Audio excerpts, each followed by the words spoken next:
Bonjour tout le monde, ici The Gentleman 14 avec un nouvel épisode des Tabletop Tactiques. Aujourd'hui, on regarde comment se déployer de façon intelligente. Donc, il faut toujours avoir certaines choses en tête lorsqu'on est dans la phase du déploiement.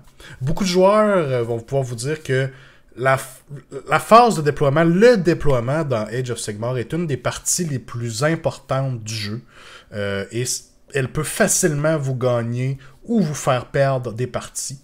Donc, c'est toujours important de pratiquer un déploiement et de savoir un peu quelles choses qu'il faut regarder, à quoi je dois me fier pour savoir si j'ai bien fait mon déploiement ou pas. Donc, je vais vous montrer aujourd'hui 3 petites choses. Ça va être assez de base, mais quand même, ça pourrait vous aider dans vos parties de Warhammer. 3 choses à regarder lorsqu'on se déploie. Première chose, il faut faire attention à nos synergies. Okay? Mon armée fonctionne d'une certaine manière. Généralement, ça va se faire à travers les synergies de mes unités entre l'une et l'autre. Donc, il faut toujours faire attention lorsqu'on se déploie qu'on est bien conscient du range, hein, de la distance à laquelle nos habilités, nos spells, tout ça peut se déclencher et peut s'appliquer, que ce soit pour des buffs ou d'autres sortes de spells. C'est bien important. Je vous donne un exemple ici. Dans mon déploiement de liste Slave to Darkness, j'ai mon Be'lakor qui connaît le spell Mask of Darkness. Donc, le spell pour pouvoir téléporter une unité. Il faut que l'unité soit Holy Within 12. En ayant placé ici mon Be'lakor, vous voyez, j'ai fait une aura. Ça, c'est la beauté de Tabletop Simulator, c'est qu'on peut se faire des belles auras comme ça ici, puis on peut même les nommer. Donc, j'ai Mask of Darkness ici et j'ai Enfeeble Foe plus loin.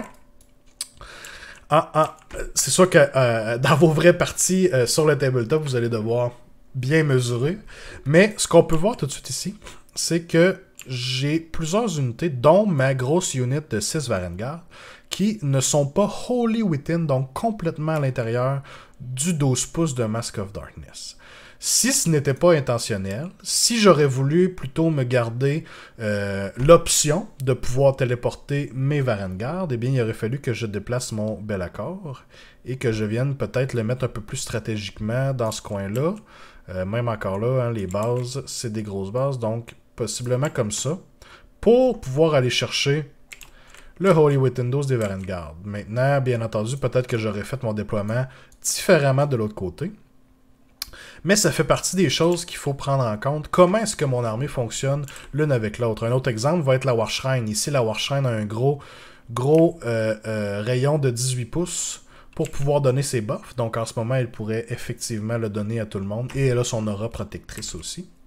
Mais on peut penser aussi où est-ce qu'on va placer. C'est pas juste pour ce tour-ci, mais où est-ce que mon buff va s'en aller pour la suite des choses. Si je veux que ma Warshrine avance, c'est qu'elle avance avec mes troupes pour donner ses auras alentour d'elle, il faut que je regarde un peu de quoi avoir l'air le terrain devant moi. Ici, on voit que il y a des pièces de terrain qui bloquent un peu son avancée. Donc, il y a des bonnes chances que ma Warshrine aille soit par là, soit par là. OK?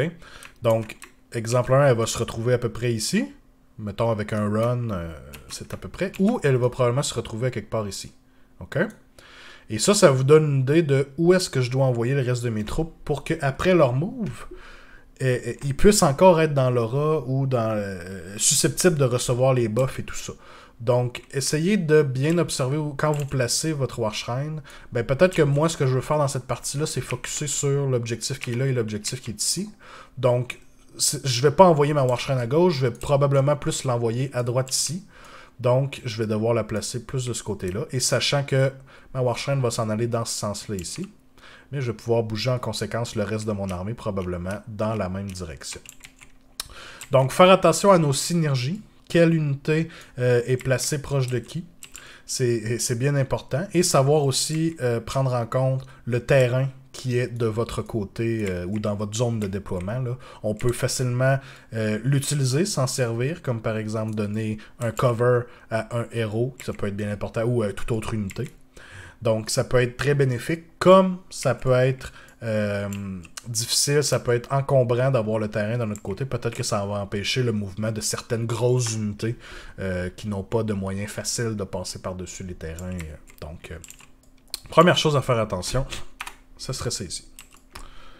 Deuxième chose qu'il faut porter attention aussi lorsque l'on se déploie, j'en ai parlé un peu, c'est les objectifs. Donc, toujours tenir compte de où se trouvent les objectifs.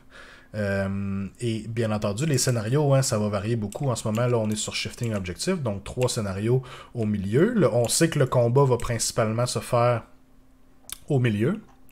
Donc, possiblement que je vais vouloir envoyer plutôt des bonhommes plus loin ici pour avoir une chance de me rendre à cet objectif-là. Hein, de cette manière-là, peut-être que les Chaos Warriors vont pouvoir, si je les place comme ça, ben peut-être qu'ils vont pouvoir run, prendre l'objectif en premier, et j'aurai des Varengard pas loin derrière pour peut-être une contre-charge. Il faut penser un peu à la suite des choses aussi. Donc les objectifs, bien entendu, vont avoir un grand impact sur où et comment on va faire notre déploiement. Ici, bien entendu, le Shifting Objective, les objectifs sont tout au milieu, mais si on prenait par exemple un autre pas Star Strike, c'est un très mauvais exemple, mais tiens, Better Part of Valor, par exemple. Oh, ils sont pas dans celui-là, ils sont ici. Better Part of Valor, 3 objectifs de chaque côté comme ça. Bien, il va falloir se placer en même temps pour protéger les nôtres et savoir où sont ceux de l'adversaire, donc ils vont être bien en ligne droite ici aussi. Donc là, à ce moment-là, ça peut changer de la manière qu'on va les placer. On va peut-être les placer directement sur l'objectif. On va peut-être... Oui, on prenait en compte nos buffs du début, mais peut-être qu'ici, on va avoir des choix à faire. Donc, décider que oui, ces unités-là ne seront pas dans l'aura de ma shrine ou dans l'aura de Be'lakor, mais c'est parce que je veux qu'ils puissent protéger. Tu sais, on va avoir des décisions à prendre. On peut pas, très rarement, en fait, réussir à faire un déploiement parfait qui va chercher tous les petits détails, mais il faut faire des concessions. Et ces décisions-là, souvent, vont nous aider ou soit à gagner la partie, soit être en une bonne position, ou ça va possiblement être plus difficile. Donc, prendre en compte tous les objectifs sur le scénario, très important. Dernière chose qui est bien importante aussi. Oups, je replaçais juste le Vanguard. On a vérifié notre armée, on a vérifié le scénario, le board, et il nous reste à vérifier, faire attention à l'armée ennemie. Donc, mon adversaire, qu'est-ce qu'il joue, qu'est-ce qu'il peut faire, et c'est quoi son threat range. Donc, à quelle distance il peut possiblement me tirer ou me faire de la magie ou me faire du dégât ou me débuffer. Tout ça rentre en ligne de compte. Là, on appelle souvent ça le threat range. C'est quoi le threat range de l'ennemi? Donc, je donne un exemple ici. On joue contre une armée Tzeentch. Tzeentch, dans ce cas-ci, a des flameurs. Donc, première chose à savoir pour les flameurs, ça bouge de 9, pardon, et ça shoot à 18. Donc, effectivement, ça a un threat range de 27 pouces. Donc, ce que vous pouvez faire au début de la partie, si, bien entendu, on se rappelle que le déploiement souvent est un après l'autre, mais quand même, il y a certains moments où ce que vous pouvez réussir à dire, bon, ben mon ennemi a placé un groupe de flameurs ici. Ben, surtout, vous venez calculer comme ça le 27 pouces. Et là, vous allez savoir qu'à 27 pouces, ce sont les unités qui sont susceptibles de se faire tirer. Comme là, je donne un exemple. Ma Warshrine est très vulnérable au shooting. Je veux qu'elle reste en vie. Mais en prenant en considération le 27 pouces, ben possiblement que je vais dire, ah ben je vais la reculer de 1 pouce ou 2 comme ça, rendant ainsi impossible le Alpha Strike, impossible l'attaque des flameurs, le shooting des flameurs au tour 1. Donc, on peut garder ça en compte. Il en va de soi pour la même chose pour la magie. Hein? Donc, le Lord of Change, peut-être que lui aurait accès, par exemple, au miroir, les Umbral Spell Portal. Donc là, ça vient de doubler son range de magie jusqu'à 36 pouces. Ben, il y a peut-être certaines choses qu'on ne prendra pas de chance et qu'on va déployer plus loin. Comme le Sorcerer Lord, par exemple, pourrait dire, ben moi, je veux absolument pas qu'il se fasse sniper par un Lord of Change. Donc, je vais l'éloigner. Même chose s'applique aussi pour des unités qui pourraient possiblement vous charger. Hein? Donc, quand on a une unité qui est très rapide, là, par exemple, Chariot, c'est peut-être pas l'unité qui veut vous charger absolument, mais on peut prendre en compte même chose son move. Par exemple, ça va bouger de 16. Et après ça, est-ce qu'elle a une charge possible? Il faut être à 12 pour pouvoir déclarer une charge. Donc, en ce moment ici, une charge à 9, une charge à 10 serait faisable. Donc, peut-être que je viendrai reculer mes choses ici un peu. et me dire, ah, ben rendu là, ça va être impossible pour lui de faire une charge puisqu'il va être beaucoup trop loin s'il est à plus de 12. Donc, chose à garder en compte. Et il en va de ça aussi pour, dans ce cas-ci, il va pouvoir avoir de la téléportation finalement si Monding joue Change Host. Et il y a plusieurs armées qui ont la possibilité de pouvoir téléporter des unités.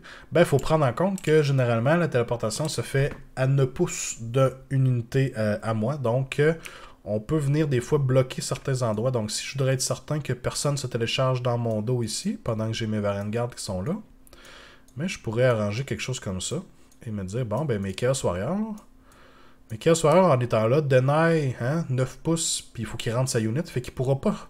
Il va juste pouvoir summoner quelque chose ici ou quelque chose par là, mais rien dans mon dos.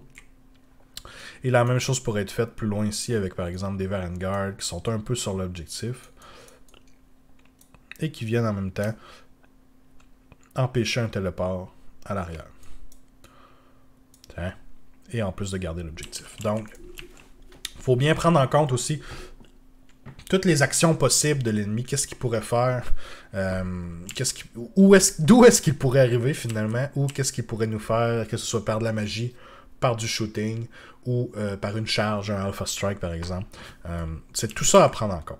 Donc, ça fait un peu le tour. C'est sûr qu'il y a d'autres choses, bien entendu, qu'on va devoir prendre en compte généralement, et j'en ai passé, là, ça pourrait être dans quel realm on joue, est-ce que les terrains ont une règle, un realm of battle. Certains scénarios, ben, ça va dépendre laquelle de vos unités vous voulez qu'il aille scorer sur un objectif. Hein. Certains, ça va être des leaders, d'autres des behemoths, d'autres des battle lines. Donc encore là, ça aussi, ça peut avoir un bon impact sur notre déploiement. Et ça va être la même chose aussi pour votre adversaire. C'est des questions que lui aussi va devoir se poser. Donc parfois, ça se peut qu'il y ait un genre de mind game au niveau du déploiement. Surtout quand vous ne savez pas absolument c'est qui va avoir le premier tour. Hein. Certaines armées préfèrent donner le premier tour, d'autres préfèrent la prendre aussi.